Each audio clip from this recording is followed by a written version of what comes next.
আপনি মুসলমান, আপনার দাড়ি বড় হয়ে গেছে, আজও আপনি বিড়ি খান, আপনার থেকে আপনার পরবর্তী জেনারেশন কি শিখবে? কথা বলেন না। এই নওজোয়ান শিখবেটা কি? আরে চাচা, এদেরকে ফেরাবে কে? ফেরাবে বলেন, এই ছেলেগুলোকে ফেরাবে কে? এখন আপনারা মুরব্বীরা এখানে দাঁড়ান, আর আপনাদের এই ছেলেগুলোকে এখানে দাঁড় করান। ওরা তো মহব্বত করে আসছে, আজকের সারাদিনে 5 ওয়াক্ত নামাজ পড়ছে। এরা কয়জন? চলেন এখন চারিদিকে সুতা দিয়ে বাঁধেন, যেন একটা বাইর হইতে না পারে। এরপরে একজন একজন করে বল, তুই আল্লাহর সাক্ষী রেখা মালিকের সেজদা কয়টা দিছে?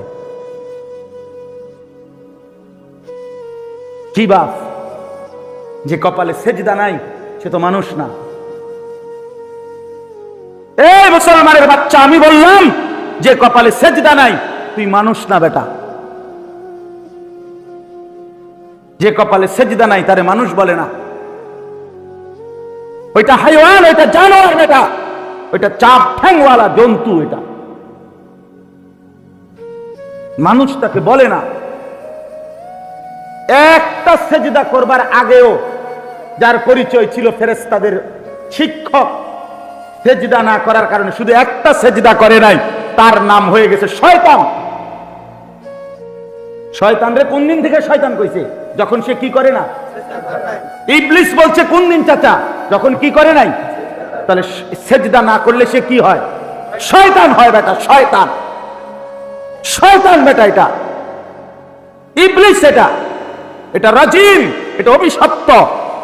আল্লাহর কোরআনে আল্লাহ বলছে রাজিম।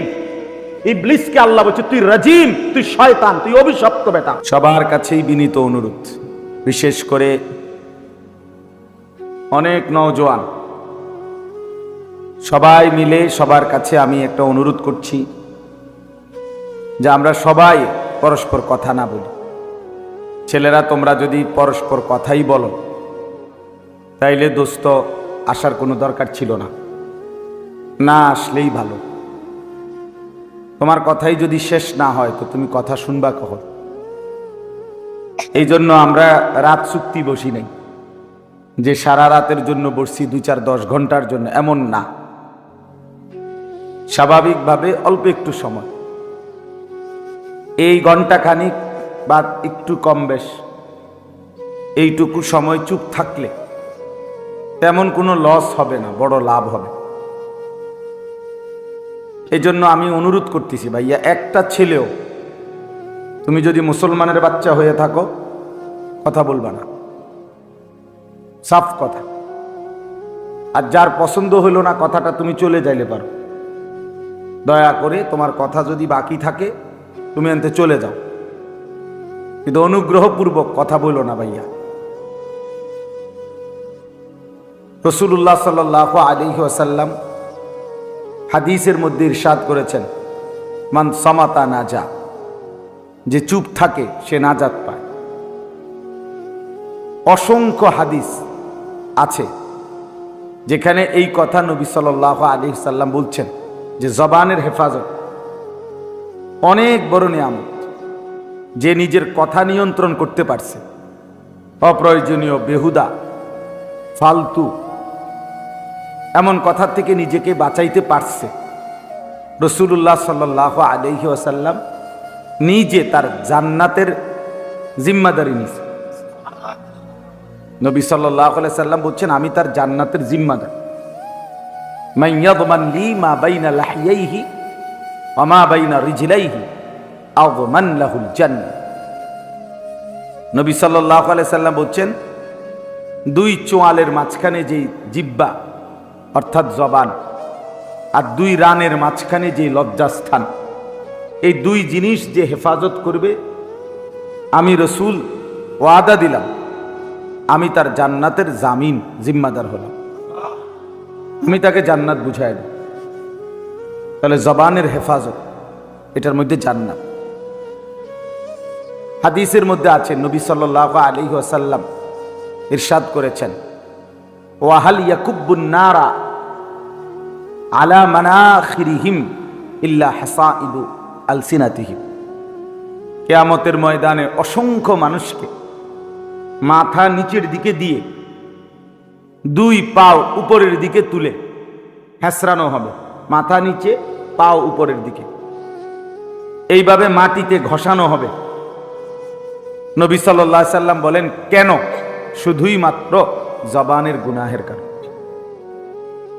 হাদিস, ইল্লা হাসাইদু আলসিনাতিহি, তাদের জবানের কামাই, এই যে অনর্থক কথা, অপ্রয়োজনীয় কথা, মন্দ কথা, গীবত শিকায়েতের কথা, অশ্লীল কথা, গালিগালাজ, এই জাতীয় যত কিছু। তাহলে কথার কারণে, জবানের এই কারণে নবী সাল্লাল্লাহু আলাইহি সাল্লাম বলেন, উপর করে মাথা নিচের দিকে দিয়ে পাও দুইটা উপরের দিকে উঠে হাসরের ময়দানে হেঁচড়ানো হয়। কোরআনুল কারীমের মধ্যে আছে, ওয়াইলুল লিকুল্লি হুমাযাতিল লুমাযা। এটা অনেকেই পারেন এই সূরাটা। এই হুমাযাতিল লুমাযা মানে দুইটা দোষ, দুইটা ত্রুটি, যেগুলোর ব্যাপারে নবী আল্লাহ তাআলা বলছে, এই গুণ আর এই ত্রুটি যাদের মধ্যে আছে তাদের জন্য জাহান্নাম। তাদের জন্য কি? জাহান্নাম, আগুন। আর এই দুইটাই জবানের গুণ। একটা হলো কারো সামনে মুখোমুখি তার নিন্দা করা, আর একটা হলো কারো পশ্চাতে নিন্দা করা। এই দুইটাই, অর্থাৎ যে কাউকে সামনাসামনিও লজ্জা দেয়, মন্দ বলে, সেও জাহান্নামী। পশ্চাতে যে গীবত করে, সেও জাহান্নামী। তাহলে জবান মানে এই জাহান্নামের কারণটা হলো কি? জবান।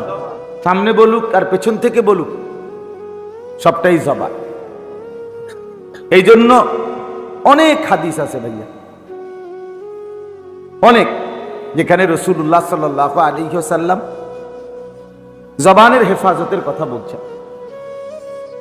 কোরআনুল কারীমের মধ্যে আছে, আল্লাহ তাআলা বলেন, মা ইয়ালফিজু মিন কাউলিন ইল্লা লাদাইহি রাকীবুন আতীদ। প্রত্যেকটি মানুষ তার মুখ দিয়ে, জবান দিয়ে যা কিছু উচ্চারণ করে, আল্লাহ বলেন আমার সার্বক্ষণিক তৎপর সজাগ ফেরেশতা 24 ঘন্টা তা আলাদা লিখে রাখে। এজন্য তাফসীরের মধ্যে আছে, মানুষের সমস্ত অঙ্গ দিয়ে কৃত, যে হাত, পা, চোখ, নাক, কান যা আছে আমাদের দেহের অঙ্গ, সমস্ত অঙ্গ দিয়ে যত কিছু আমরা করি, তা এই ডান কাদের বাম কাদের ফেরেশতা সব কিছু লেখে, জবানেরটাও লেখে। কিন্তু শুধু জবান দিয়ে আমরা যা বলি, এইটা সংরক্ষণের আরেকটা ফাইল আরেকজন ভিন্ন ফেরেশতা তৈরি করে। এটার মধ্যে শুধু হইল কথা, জবানে, জিহ্বাতে যা বলছিল তা। এজন্য মানুষ তার জবানের কথার হিসাব দুই জায়গায় পাবে। এক হইল ওই ডান কাঁধে বাম কাঁধের ফেরেশতার যে ফাইল, এটার মধ্যে সবকিছুর লগে এটার হিসাবও আছে। আরেকটা হলো শুধু জবানের ফাইল, একটা কি আলাদা, বেহুদা কথা, অপ্রয়োজনীয় কথাগুলো যা বলছিল, এটাই আয়াতের অর্থ। আলাদা বা কি পরিমাণ বেহুদা কথা আমরা হাসতে হাসতে, রসিকতা করে, দুষ্টমি করে এমনিতেই বলি। অনেক মানুষ হাসতে হাসতেই গালি দেয়, এটা মানে হে ফুর্তি করে গালি দিয়ে কয়, কিরে ভাই গালি দিলে? দিলাম আরি, দিলাম আরি, মা কি ছাগল, দিলাম আর কি কি আবার, মানে এটা তার একটা তামাশা আর কি, সেটা তারও মজা পায়। আরেকজনকে গাইল লইয়া সে আরো কি পায়? তৃপ্তি। কতটা বেহায়া, কতটা বেশরম, চিন্তা করে দেখেন। নবী সাল্লাল্লাহু আলাইহি ওয়াসাল্লাম বলেন, সিবাবুল মুসলিমে ফুসুকুন, কোন মুসলমানকে গালি দেওয়া এটা ফাসিকি, প্রকাশ্য কবিরা গুনাহ। নবী সাল্লাল্লাহু আলাইহি ওয়াসাল্লাম বলেন, আল মুসলিমু মান সালিমাল মুসলিমুনা মিন লিসানিহি ওয়া ইয়াদিহি। প্রকৃত মুসলমান তো সে যে অন্য মুসলমানকে নিজের জবান থেকে এবং হাত থেকে নিরাপদ রাখে। তার মানে জবান দিয়ে কথা কষ্ট দেয়। আমরা ছাত্র জীবনে মাদ্রাসায় থাকাকালীন বারবার এটা পড়ছি যে যারা হাতুস সিনান লাহাল কিয়ামু ওয়ালা ইয়ালতামু মা জারাহাল লিসান। অস্ত্রের আঘাত, তরবারির আঘাত, এটা দিয়ে যদি কেউ আঘাত পায় করে, সেটা ঘা মুছে যায়, সেটা শুকাইয়া যায়। কিন্তু জবানের দ্বারা কাউকে যদি কেউ কষ্ট দেয়, এই কথার ঘা শুকায় না। অস্ত্রের ঘাও কি? কথার ঘাও শুকায় না। এই জন্য কথাটার প্রসঙ্গ দেখে একটু বললাম বাড়াইয়া। সবার জন্যই এটা উচিত। মুরব্বী চাচারা, বাবারা, আপনারাও চা দোকানে বসে বসে ঘন্টার পর ঘন্টা বেহুদা কথা বলে।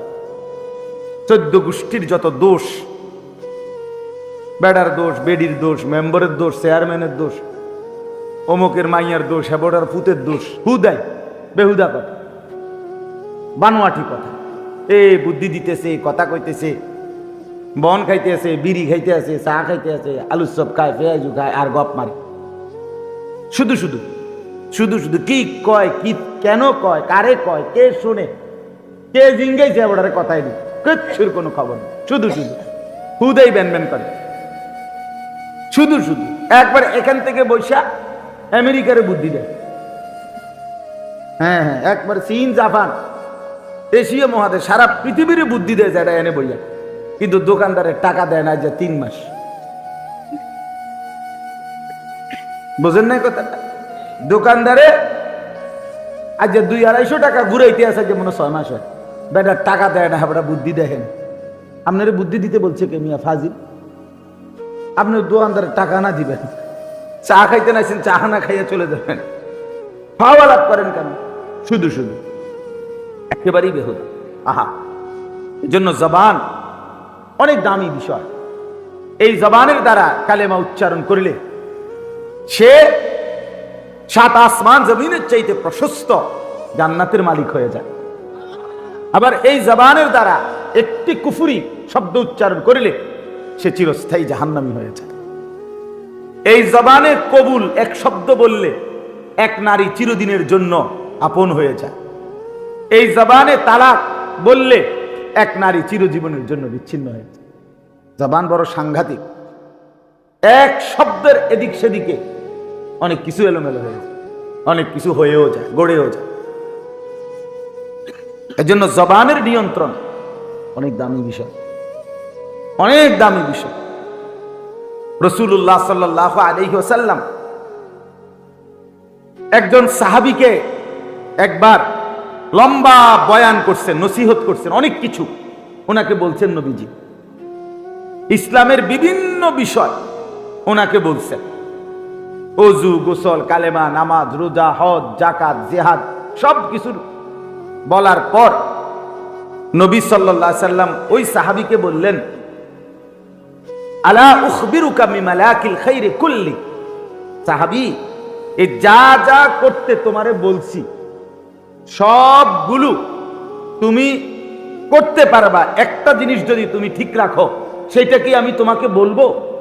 ওই সাহাবীকে জিজ্ঞেস করছে নবীজি যে একটা জিনিস আছে, এটা যদি তুমি ঠিক করো তাইলে তুমি তোমার পুরা ইসলাম মানা তোমার পক্ষে সহজ। সেটা কইতাম না তোমারে। সাহাবী বললেন, অবশ্যই বলুন ইয়া রাসূলুল্লাহ, সেটা কি?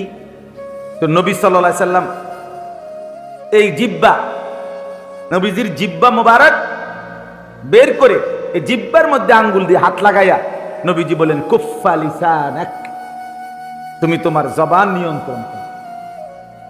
কি নিয়ন্ত্রণ করো? জিহ্বা নিয়ন্ত্রণ। তোমার জিহ্বা নিয়ন্ত্রণ করবা, পুরা ইসলাম মানা তোমার জন্য সহজ হবে। পুরা ইসলাম এটার মধ্যে। কথাটা বুঝছেন? এক সাহাবী জিজ্ঞেস করছে, ইয়া রাসূলুল্লাহ, মান নাজাত, মুক্তি মিলবে কিসে? জাহান্নাম থেকে মুক্তি কি দিয়ে হবে? নবী সাল্লাল্লাহু আলাইহি সাল্লাম 3টা জিনিস বলছেন। এক নাম্বার হলো আমলিক আলাইকা লিসানাক। এক নাম্বার, তোমার জিহ্বা তুমি তোমার হাতে রাখো, তোমার নিয়ন্ত্রণে। এক নাম্বার, জিহ্বাকে নিয়ন্ত্রণে। কি কইতেছো বেরবেরাইয়া তা না, বরং নিজের হাতে খবর রাখো কি বলতেছো। নিজের জিহ্বা নিজের নিয়ন্ত্রণে রাখো। এক।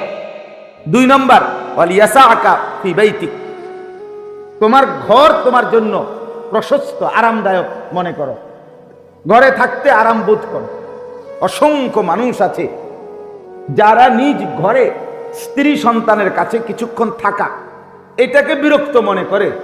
সাদও আনে রাতের বাজে 11টা, এবড়া ওইন থেকে উঠতে চায় না, এই শুধু পেটে খিদা নাই, ভোক নাই, কোনো চাহিদা নাই, কিন্তু সাদওয়ানে বসে থাকার স্বার্থে আবারও বুট লইছে, আবারও 1 কাপ চা লইছে, শুধু শুধু, এটা কোনো না খাইলেও স্বার্থ। কিন্তু নাইলে তো দোকানদার উড়াই দিব, অথবা বলবো রেসরে বইয়ের। বোঝেন নাই কথাটা? শুধু শুধু মানে ঘরে তার কাছে কি লাগে? অসহ্য লাগে বউ বাচ্চার কাছে। অথচ স্ত্রী সন্তানকে সময় দেওয়া এটা হালাল, এটা নেকি, এটা সওয়াব। কিন্তু স্ত্রীর দিকে যদি সারাক্ষণ তাকিয়ে থাকে নেকি, কিন্তু টেলিভিশনের, চা দোকানের ওই টেলিভিশনের নর্তকীর দিকে তাকায় থাকলে, নাচ গানের ওই নর্তকীর দিকে তাকায় থাকলে প্রতি সেকেন্ড সেকেন্ড গুনাই গুণা, গুনাই গুণা। এজন্য অসংখ্য মানুষ আছে যারা বাইরে আড্ডা দিতে পছন্দ করে, কিন্তু ঘরে স্ত্রী সন্তানের কাছে থাকতে আরাম বোধ করে না। রাসূলুল্লাহ সাল্লাল্লাহু আলাইহি সাল্লাম এই জন্য বলছেন, নিজ ঘরে থাকা, অবস্থান করা, আরাম বোধ করা, এটার মধ্যে মুক্তি, এটার মধ্যে মুক্তি, নাজাত। আর 3 নম্বর হলো ওয়াবকি আলা খাতিআতিক, তোমার গুনাহের জন্য প্রতিনিয়ত কাঁদতে থাকো। ভাইয়া কথা না বলার জন্য আপনাকে বলছি, আপনাকে। তামাশা আমি পছন্দ করি না, খামখেয়ালি মানুষ আমি সহ্য করতে পারি না। কথা বাকি থাকলে বাহিরে গিয়ে বলেন। ওয়াবকি আলা খাতিআতিক, রাসূলুল্লাহ সাল্লাল্লাহু আলাইহি সাল্লাম বলেন, নিজের গুনাহের জন্য কাঁদো, চোখের পানি ফেলো, এটার মধ্যে নাজাত। এই কয়টা হইল বলেন? 3টি। জবান নিয়ন্ত্রণ করো, ঘরে থাকতে আরাম বোধ করো, গুনাহের জন্য কি করো? কাঁদো। তাহলে এই সবগুলো কথা বললাম, এতগুলো কথা হাদিস, সবটার অর্থ কি? জবানের হেফাজত। কিসের হেফাজত বলেন? সবার কাছে বললাম, জোয়ান, নওজোয়ান তোমাদের কাছেও, মুরব্বী বাবা চাচা আপনাদের কাছে, আমি আমার জন্য উসিকুম ওয়া ইয়া, আপনাদেরকেও বলছি, আমাকেও বলছি, জবান খেয়াল করো। বেহুদা কথার, অনর্থক কথার কোনো সুযোগ নেই, শুধু শুধু শুধু শুধু। ওয়া ইদা মাররু বিল লাগদি মাররু কিরামান, আল্লাহ বলছে আমার প্রিয় বান্দা তারা অনর্থক কথা এবং কাজ, এমন কোন পরিবেশ দেখলে যারা ভদ্রচিত ভাবে পাশ কেটে চলে যায়, বসে না, শোনে না, তারা আমার রহমের বান্দা, মায়ার বান্দা, ওরা আমার প্রিয় বান্দা। আল্লাহ তাআলা কোরআনে বলছেন, সফল জান্নাতুল ফেরদাউসের অধিকারী হবে যেই সমস্ত মুমিন। তারা কারা? আল্লাহ তাআলা এই পরিচয় বলতে গিয়ে বলছেন, তারা এক ধরনের হলো তারা ওয়াল্লাযীনা হুম আনিল লাগযি মু'রিদুন, যারা অনর্থক কথা এবং কাজ থেকে নিজেকে বিরত রাখে, তারা জান্নাতুল ফেরদাউসের উত্তরাধিকারী হবে। উলাইকা হুমুল ওয়ারিসুন আল্লাযীনা ইয়ারিসুনাল ফিরদাউস, ফেরদাউসের উত্তরাধিকারী হবে। এই জন্য বাপ, জবান বড় নিয়ামত। এই জবানের জিকির অনেক দামি, এক এক শব্দের জিকির আপনার নেকি পাহাড় পরিমাণ পূর্ণ করে দিবে। হাদিসে আছে, রাসূলুল্লাহ সাল্লাল্লাহু আলাইহি সাল্লাম বলেন, সুবহানাল্লাহ, কোন তো একবার পড়লে নবী বলছে আযমু মিন উহুদ, উহুদ পাহাড়ের চাইতে ভারী নাকি। আবার হইলে আবার হইলে 100 বার পড়লে নবী সাল্লাল্লাহু আলাইহি সাল্লাম বলেন 100 গোলাম আল্লাহর রাস্তায় আজাদ করার সওয়াব। সময় লাগে 3 মিনিট, সময় লাগে 3 মিনিট। আলহামদুলিল্লাহ করেন, আলহামদুলিল্লাহ, আলহামদুলিল্লাহ। এই 100 বার পড়লে নবীজি সাল্লাল্লাহু আলাইহি সাল্লাম বলেন আল্লাহর রাস্তায় 100 ঘোড়া যুদ্ধের জন্য দান করার সওয়াব। সময় লাগবে 3 মিনিট। তো বড় নেকি চাচা। আহা মুরব্বীরা যদি বুঝতো, হায় আমার চাচারা যদি বুঝতো, জিন্দেগি শেষ করে দিচ্ছে পান চাবাইতে চাবে, একটার পর একটা দিতে আছে পান, একটার পর একটা একটা চা পান বন আর গপসপ। আনলে কিচ্ছা বইয়া রয়েছে, মাতেও না, লড়েও না, আসেও না, কান্দেও না, আজ্ঞায়ও না, ভিচ্ছায়ও না। এই দেখি হ্যাঁ অনেকে আছে কি ওর শরীরে দেয় না, শরীরে কিতা দেয় না, এমনি বইয়া রয়েছে শুধু শুধু। হায়াত তো শেষ, সময় তো শেষ, আর তো ফিরবে না। অথচ ইচ্ছে করলে অন্তরে অন্তরেও জিকির করতে পারত, দিলে দিলে বললো যথেষ্ট। ওয়াযকুর রাব্বাকা ফী নাফসিক, আল্লাহ বলছে নবী আপনি আমার জিকির করেন অন্তরে অন্তরে। মুখে উচ্চারণ করতে কষ্ট হচ্ছে, ঠিক আছে, জবানে জিকির না হোক অন্তরে করেন, দিলের মধ্যে দোহরান।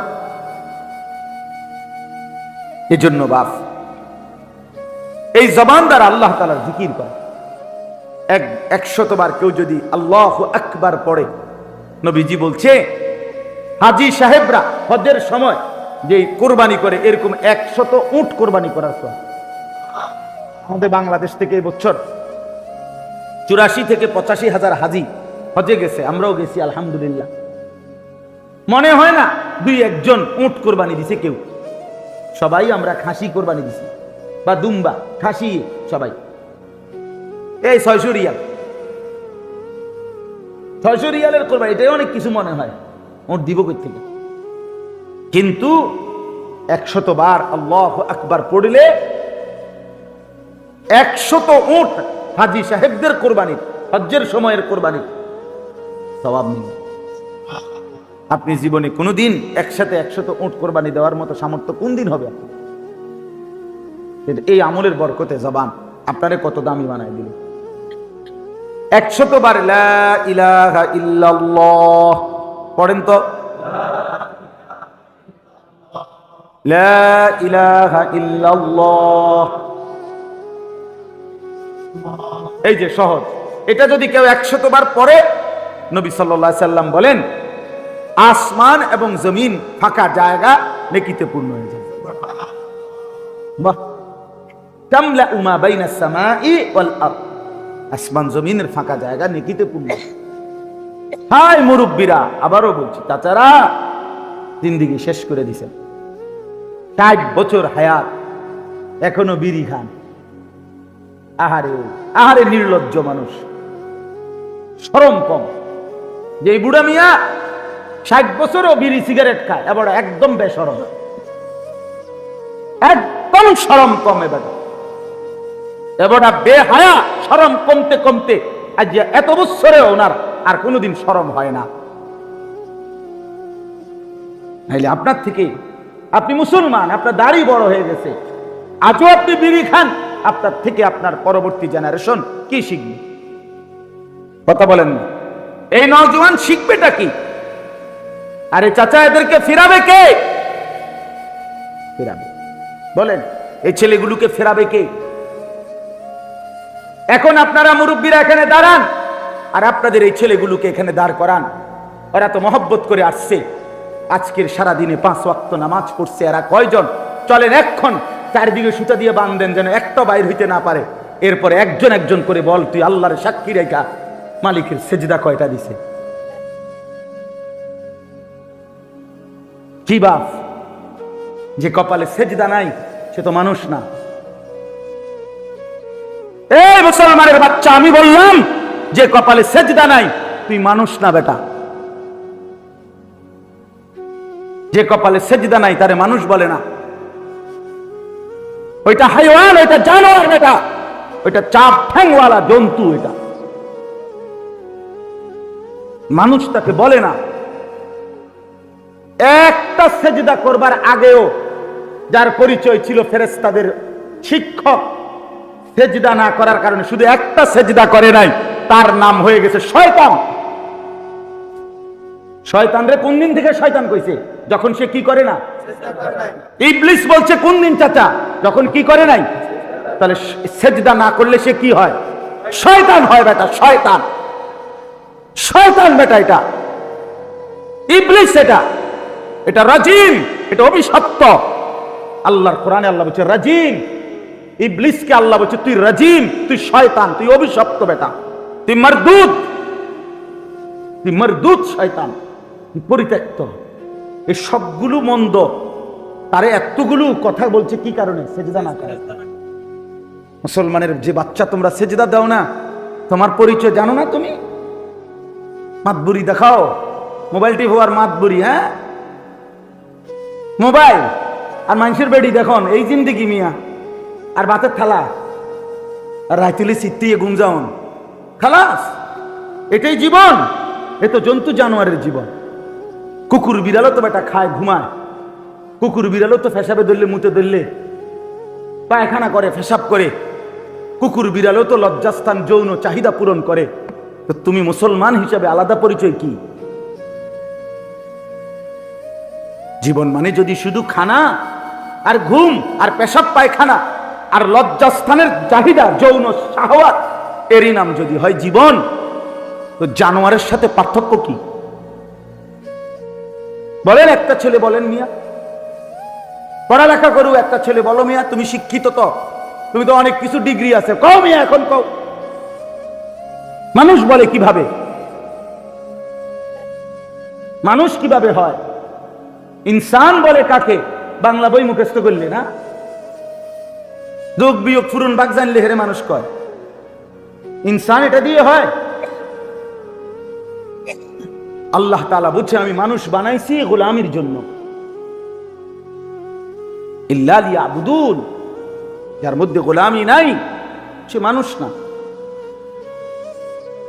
সে আনআম। আনআম, আল্লাহ কোরআনে বলছে আনআম, ইনহুম ইল্লা কাল আনআম। তার পরিচয় আর কিছুই নয়, শুধুই জানোয়ার। এটা কোরআনের আয়াত। বাল হুম আযাল্লু সাবিলা। রব্বে কারীম বলে না না, জানোয়ার না, বরং তার চাইতে নিকৃষ্ট পথ হারা। এক কুকুর লাঠি তুললে সে বুঝে তারে মারবে, তারে কষ্ট দিবে, তারে আঘাত করবে, এজন্য সে দৌড় মারে। একটা জানোয়ারও বুঝে তার লাঠি দেখলে তাকে মারবে, আঘাত করবে, এজন্য সে দৌড়ে পালিয়ে যায়। কিন্তু এই নাফরমান বোঝে না, মাসের পর মাস সেজদা না দিলে তারে জাহান্নামের আগুনে জ্বলতে হবে, এটাও সে বোঝে না। এই কারণে রব্বে কারীম বলে এটা হাইওয়ান, জানোয়ারের চাইতেও নিকৃষ্ট পথ হারা। এটা কুত্তাও না, বিলাইও না, শুকরও না, গরুও না, ছাগলও না, এটা কিচ্ছু না, কিছুই না এটা। কারণ ওই জানোয়ার তো বোঝে যে তারে মারে নেব, এ তো বুঝে না, এ তো জানে না। নওজোয়ান, বহুতই খুশি হইলাম, খুব মহব্বত করে আসছো ভাইয়া, জীবনের উপরে রহম করো দোস্ত আমার। তুমি মা বাপ, আত্মীয় স্বজন, ভাই বন্ধু, পাড়া পড়োশি, ফ্রেন্ড, বন্ধু, ধোকা, এরা কেউ শেষ পর্যন্ত থাকবে না। তুমি আমি একাই, তুমি একাই। হয় তোমার বাবা আগে কবরে যাবে, অথবা তুমিও আগে কবরে যাইতে পারো, দেখা হবে না। তোমার কবর তুমি একাই, তোমার একাই ফেরেশতার মুখোমুখি হইতে হবে, একাই হাসরের ময়দানে দাঁড়াইতে হবে। হ্যাঁ বন্ধু আমার, আমরা বোকা না বন্ধু, জেনারেল লাইনেও আমরা পড়ালেখা করছি, শতভাগ দায়িত্ব নিয়েই বলতেছি, নিজের জিন্দেগি নষ্ট না করা। এই মোবাইল শেষ পর্যন্ত ভিক্ষার থালা, আমি এখনো বলছি, শেষ পর্যন্ত নওজোয়ান এই মোবাইলের আসক্তি, 24 ঘন্টা মোবাইলের এই নেশা, নারীর নেশা, জিনা ব্যভিচারের নেশা, অশ্লীল ছবি আর উলঙ্গ ছবি দেখার এই নেশা, বিশ্বাস করো দোস্ত আমার, ও চিরেই ভিক্ষার থালা তোমার হাতে তুলে দিবে। মনে রাখো, আমার নাম মনে রাখো, ভিক্ষার থালা তুলবে তোমার হাতে, ভিক্ষার থালা। অভাব, দারিদ্রতা, দেখবেন পাগল হয়ে গেছে আমগো ছেলেরা, পাগল। চেহারা সুরতের মধ্যে ইনসানিয়তের কোনো চিহ্ন নাই, মুসলমানের কোনো লক্ষণ বৈশিষ্ট্য না, চুলে না। ওই দেখেন হিতের দেখেন, দেখছেন দেখছেন না হিতের হিসাব? তে কদ্দুর তার মোবাইল কদ্দুর সামনে। হ্যাঁ, পাগলা নেশা সবাই। বুঝছেন? কে বলতেছে কি বলতেছে কিচ্ছু বুঝে না, শুধু মোবাইল। মা বাপ আল্লাহর ঘরের চারদিকে তাওয়াফ করে, বাচ্চা বই মোবাইল দেখছি। বুঝেন না জহির ভাই? বাপ মা কি করতেছে? তাওয়াফ করতেছে, হেতে এনে বয়াই দিছে, হেতে আড়াইতো না, কারো জিনিস ধরাই দিছে না, তারে তো আসল কি তাবিজ দিয়ে দিছে, তারে তো জিন লাগাই দিছে, তার কাছে মোবাইল দিয়ে দিছে, কাজে এইতে আর হারাইতো না। 7 চক্কর না 18 চক্কর দিল, আর এইতে শেষ। এইতে জায়গা যেন বয়াই দিছে, আইসা দেখবে হেতে এনে, হেতে মোবাইলে টিপতেছে। ওফো, হায় আমার জাতি, হায় আমার সন্তানরা, হায় আমার মুসলমান বন্ধুরা। বুঝেন নাই? মেয়েটা পর্দা করে না, হুজুর একটু দোয়া করেন। এটা শুনছি কম জীবনে, হুজুর মাইয়া গেলে যাতে একটা বালা জামাই পাই, দোয়া করেন। এটা শুনছি বেশি, এটা শুনেছি বেশি। ফিকির একটাই, দুনিয়া, টাকা, ছেলেটার জন্য একটা ঘর বাড়ি জমি, হালাল হোক হারাম হোক, কোনোভাবে যেমনি হোক ছেলে মেয়ে পরিবারের জন্য একটা বাড়ি, একটু জমি, কিছু টাকা পয়সার ব্যবস্থা করা, ভাত মাছ চাল ডালের ব্যবস্থা করতে পারা সার্থক। দিন শেষে যদি সারাদিনের মেহনত আর পরিশ্রমে যদি ভাত মাছ চাল ডালের ব্যবস্থা হয়, বউ বাচ্চা খালাস, খাইয়া দাইয়া আবার যার হাতে। বউর মোবাইল নিয়ে বসে গেছে, স্বামীর মোবাইল নিয়ে বসে গেছে, ছেলেরটা নিয়ে বসে গেছে, মেয়ের মোবাইল নিয়ে বসে, প্রত্যেকে এখন আলাদা আলাদা। আবার ফেডে বুক লাগলে একত্র হবে সব, এর আগে সব আলাদা আলাদা। এভাবে বুঝি একটা জাতি টিকে বাপ? এভাবে একটা জাতি টিকবে ভাইয়া? এই তোমরা নওজোয়ান, আগামীর পৃথিবী বুঝি তোমরা ক্ষুধা দারিদ্রতা অভাবের পৃথিবীতে কেমনে মোকাবেলা করবে, কেমনে টিকবা বাপ? এই দুর্বল প্রত্যেকটা ছবি, খোদার কসম, রব্বে কাবার কসম, যতবার নারীর ছবি দেখো ততবার তোমার শারীরিক শক্তি, যৌবনের শক্তি 1 ফোঁটা হইলেও কমতে থাকে। প্রত্যেকটা গুনাহ মানুষের শরীর দুর্বল করে, এটা প্রমাণিত। সাহাবীদেরও কৌল, চিকিৎসা বিজ্ঞানের দৃষ্টিতে আপনি খবর নিয়ে দেখেন। তাহলে এই শরীর তো ভিতরে খোলস হয়ে যাচ্ছে, নারী দেখতে দেখতে, ছবি দেখতে দেখতে, অশ্লীল দৃশ্য দেখতে দেখতে, উলঙ্গ ছবি দেখতে দেখতে, নিজের হাতকে নিজের লজ্জাস্থানে অবৈধ ব্যবহার করতে করতে শরীর শেষ, যৌবন শেষ। বাহ্যিক দেখতে না বোঝা যায় ছেলেটা দাঁড়ায় আছে, আসলে ভিতরটা কিচ্ছু নেই। এরা আগামীর পৃথিবীতে কেমনে কি করবে বলেন না? সারা দিনে যার 2 ঘন্টাও পরিশ্রম করতে মন চায় না, সে আগামীর সময় মেহনত করবে কেমনে চাচা? বলেন আপনাদের আমলের, বলেন আপনার আমলের চাচা, আপনারা মনে করেন তো আপনাদের বয়সকালে ছোট 18 বছর 17 বছর 14 বছরে কি পরিমাণ মেহনত, খেতে খামারে মানুষ কাম করছে, কি পরিমাণ, সেখান থেকে তো বড় হয়েছে এখনকার মুরব্বীরা। কিন্তু এখনকার এই জেনারেশন কিভাবে বড় হইতেছে? হ্যাঁ, এই জন্য দয়া করো নিজেদের উপরে। অনেক ছেলে দেখলাম ভাই, এই জন্য বললাম নিজেদের উপরে রহম করো। শেষ পর্যন্ত তোমার পথে তুমি চলে যাবা, আমার পথে আমি কুমিল্লা ক্যান্টনমেন্ট। নওজোয়ান তোমরা তোমাদের যার যার জায়গায়, কেউ কারো জন্য থামবে না, আটকাবে না, এটা আমরাও বুঝি ভাইয়া। রাত কারো জন্য থামবে না, দিন কারো জন্যই থামবে। এই পৃথিবী স্বার্থপর, কারো জন্য থামে না। কোনো অ্যাক্সিডেন্টে রাস্তার গাড়ি বন্ধ হয় না, সবাই পাশ কাইটা চলে যায়, চলেই যায় না। আহা, শুনছে সামনের সিএনজি, 3 জন মানুষ মারা গেছে, কিন্তু পিছনের একটা সিএনজিও থামে না, স্বার্থপরের মতো পাশে দিয়ে চলেই যায়। কেউ থামে না দোস্ত আমার। আমি নিজ চোখে দেখছি, ওই বিজরা একবার রাতের 2টা 2:30টার দিকে একটা যুবক মোটরসাইকেল অ্যাক্সিডেন্ট করে একবারে মানে কুড়া কুড়া হয়ে গেছে, টুকরা টুকরা হয়ে গেছে, একটা মানুষ দাঁড়ায় নেই, সব পাশ দিয়ে চলে গেছে। দুনিয়া স্বার্থপর দুনিয়া, তোমার জন্য কেউ থামবে না। বন্ধু নামের এই দুষ্টরা যারা তোমার দিবানিশি উলঙ্গ ছবি আর নর্তকীর নাচ আর জিনা ব্যভিচার আর অশ্লীল কথাবার্তা শিখাইছে দেখাইছে, তুমি হারিয়ে গেলে চলে গেলে এরা একদিনও তাদের কোনো কিছু বন্ধ রাখবে না। ধোঁকা, এটা ধোঁকার দুনিয়া। আল্লাহ বলছে দুনিয়া ধোঁকা, দুনিয়া তামাশা, দুনিয়া খেলাধুলা, দুনিয়া বাইতুল আনকাবুত, মাকড়সার ঘর। কোরআনে আল্লাহ বলছে দুনিয়া হলো কিসের ঘর? লাবাইতুল আনকাবুত, ইন্না আওহানাল বুয়ুত লাবাইতুল আনকাবুত। আল্লাহ বলছে আর মনে রেখো বান্দা, এই পৃথিবীতে সবচেয়ে দুর্বল ঘর হলো মাকড়সার ঘর, যেটা 6 মাসের বাচ্চাও যদি হাত দেয় মাকড়সার ঘর সাজানো, হ্যাঁ ঘর, মাকড়সার ঘর বোঝেন না? এটা কি হয়ে যাবে? ছোট্ট বাচ্চাও যদি হাত দেয়। হায় নওজোয়ান, চেহারা দেখলেই বোঝা যায় সারাদিনে নামাজ পড়ো নাই। অনেক ছেলে বন্ধু আমার চেহারা চিনলেই বোঝা যায় এক ওয়াক্ত নামাজ তোমার কপালে নাই। হায় রে মুসলমানের বাচ্চা, কেমনে মুসলমান হইল?